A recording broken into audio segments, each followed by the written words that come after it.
Good morning, guys. Looking pretty again, huh? Oh well. Anyways, chapter 6. Nosy girl with golden curls. Who has an idea of who that girl is? I think I know. The bees swarmed the girl, trying to drive out the intruder. Ah, ouch, she cried. Why are you being so mean? What did I ever do to you? She backed out of the buzzing mob and pulled her shawl off her head. I knew this girl. She was about my age, maybe a little younger, but I clearly remembered the day her family had come to the mountain to mine gold, eager and confident, though none of us understood why. We rarely found gold, and what we did find always went to the king, who gave us little more than survival in return. But then the father had proudly presented his daughter, a petite, dimpled-cheeked girl with a head full of golden curls tucked in a frilly cap. This is my daughter Goldie, he said. The rest of the grown-ups scratched their heads, wondering why in the name of the mountain they hadn't thought to give their children that name. It seemed an obvious choice. A girl named Goldie was destined to find gold, and yet this name did not serve their family well, for it wasn't long before the mountain ran dry of gold. We stopped receiving rations from the king, and when the king died, the new queen had no love for gold, and the mines were closed. Everyone left to find other trades and livelihoods, to be farmers or soldiers or merchants.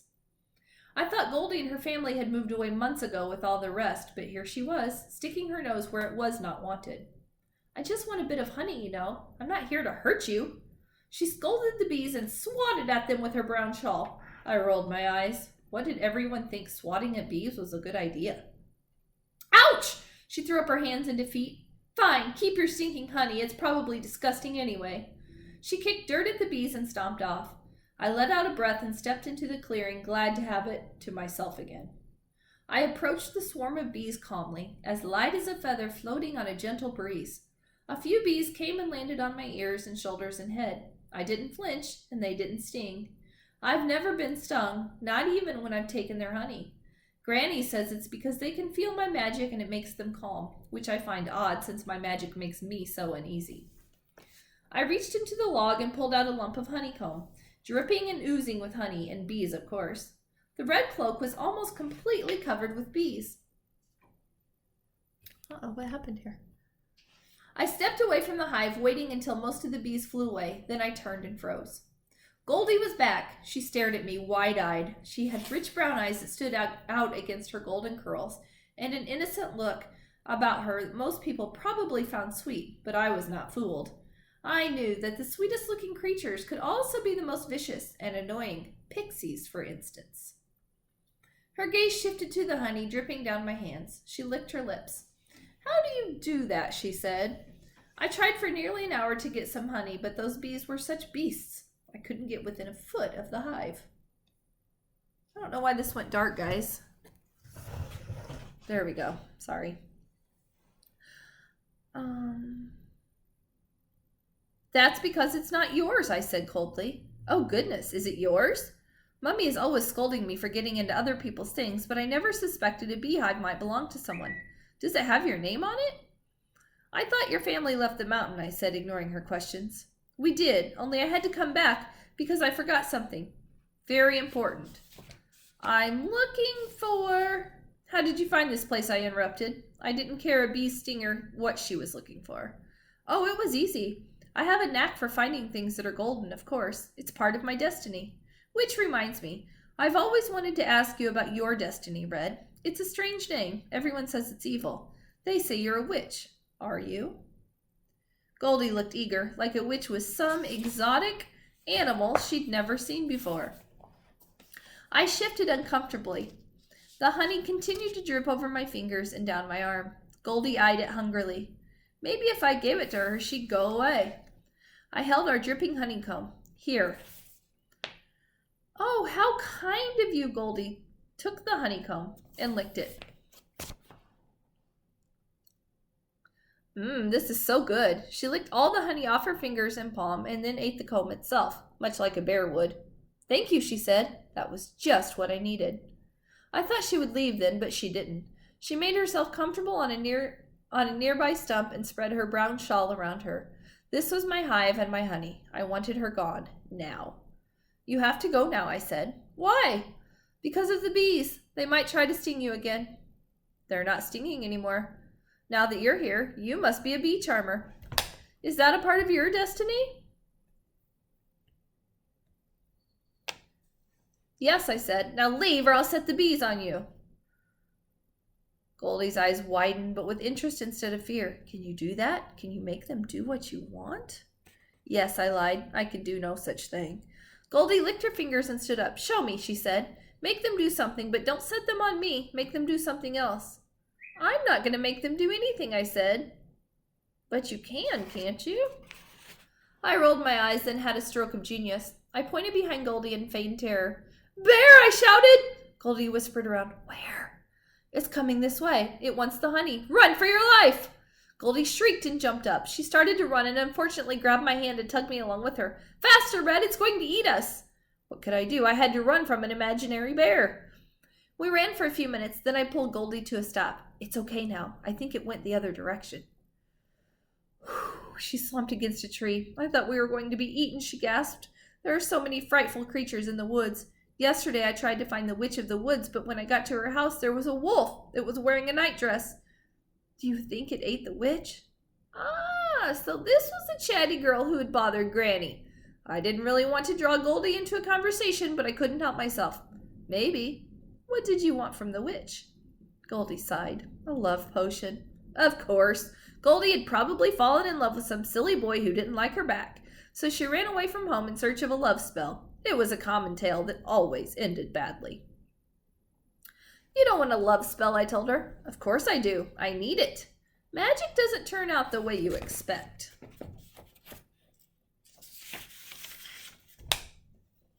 What do you mean? I sighed. No one ever considered the consequences. If you never get a love spell, if you were to get a love spell, it might work, but it might do other things too, like make the person you love very sick. Once a girl named Nancy gave a love potion to Hans Jacob, and it made him so sick he couldn't even propose. He was so busy retching. Granny gave him an antidote, which made Nancy furious. I should love for someone to be lovesick over me, said Goldie. Or it could make them extremely ugly. Goldie's cheek twitched, but she stuck out her chin and said, That doesn't matter to me. Mummy says real beauty is on the inside. I was not being forceful enough. I needed to think of the worst consequence possible. It came to me quickly. It could kill the one you love, I said gravely. A spell, especially a strong one like a love spell, can be too much for someone to endure, and they could die. So could you. Oh, said Goldie. Yes, that would be terrible. I thought I had gotten to her at last, but after a moment she perked up. But there's a risk in everything, isn't there? And I'd risk everything for love. Even death, wouldn't you? I didn't reply. A leaf fluttered in front of me and then swirled away. No, not a leaf. A nymph! I followed it. Where are you going? Asked Goldie. Nowhere, I said, keeping my eyes locked on the nymph. I was so close I could see its twiggy legs, the slight fuzz on its leaf-like wings, yellow with red tinges on the edges. It's a very pretty leaf, said Goldie. Red and gold always look so lovely together, don't you think? It's not a leaf, I said. It's a nymph. The nymph landed on a stone covered with moss. I moved slightly and hovered over the stone. The nymph opened and closed its wings. Great gourds, shouted Goldie just as I pounced, and the nymph flew away. Did you see that? It was alive. It had legs and eyes. Yes, I said, grinding my teeth. I told you it's a tree nymph. I've never seen one before. Or if I have, I always thought it was a leaf. Did you want it for a pet? No, I need its wings. What for? To make a potion. A potion? What kind of potion? One to give boils to people who get on my nerves. I glared at her. Goldie screwed up her face. That doesn't sound as nice as a love potion, but I'll help you catch it. No, thank you, I said, and started walking as quickly as possible. I wound in and out of the trees to try to get rid of Goldie, but all that seemed to accomplish was to confuse my path as it tried to anticipate my movements. Goldie skipped right along beside me. When she got too close to my path, she got a small shock that made her jump and stumble sideways. She batted at the air. I think there are still bees following me. Where are we going again? Uh-oh, just lost my page. There we go. I need to catch a tree nymph, I said, hoping that she would get the hint and we weren't going anywhere. No such luck. Right, Goldie said in a determined voice. Nymphs for boils. Oh, look, there's one. Goldie pointed right behind me. That's only a leaf. No, it's right by your head. I kept still. I felt wings brushing ever so slightly against my cheek, and then the nymph crawled into my hair right by my ear. It made a strange little sound, a series of clicks and soft whistling, like wind through a crack in the door. It was saying something. I strained to understand. Don't move, said Goldie. I got it. I'm very good at catching grasshoppers. She crouched, ready to pounce like a cat.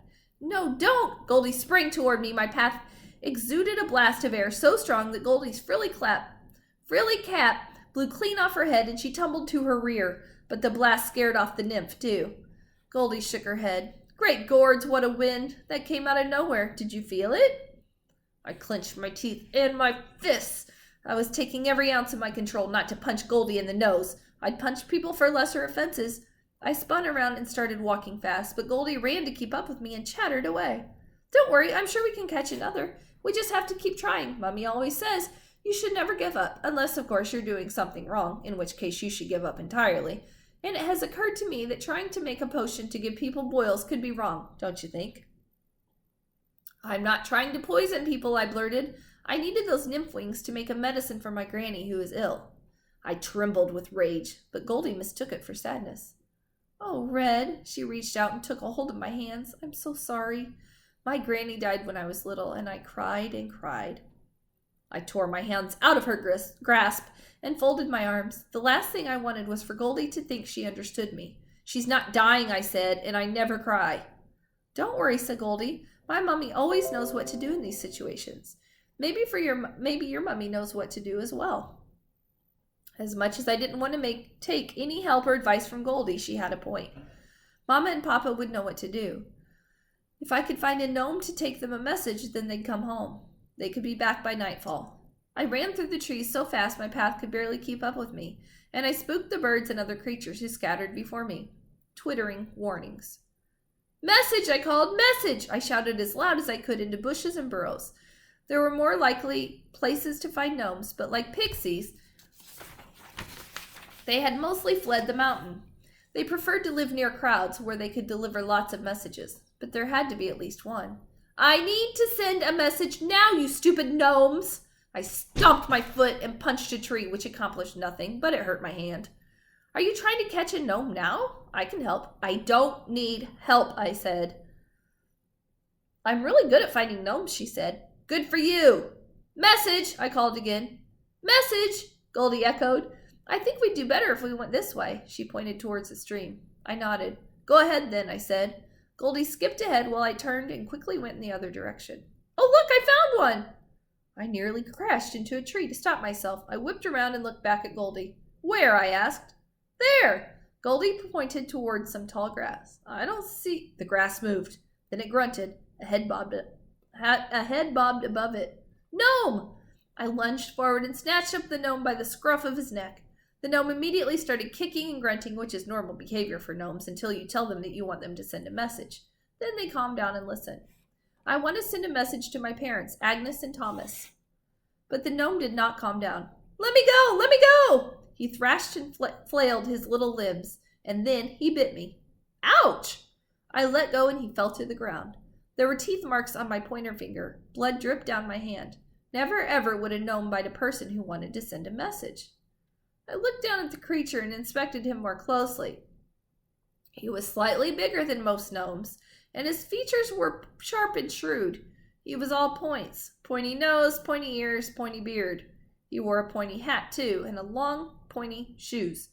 He glared at me pointedly with the dark, intelligent eyes. This was not the blank stare of a gnome. You're a dwarf, I said, and you're a big, ugly girl. The dwarf kicked me in the shin and ran away. All right, that's the end of chapter 6. Chapter 7 is called By the Beard. What do you think is going to happen?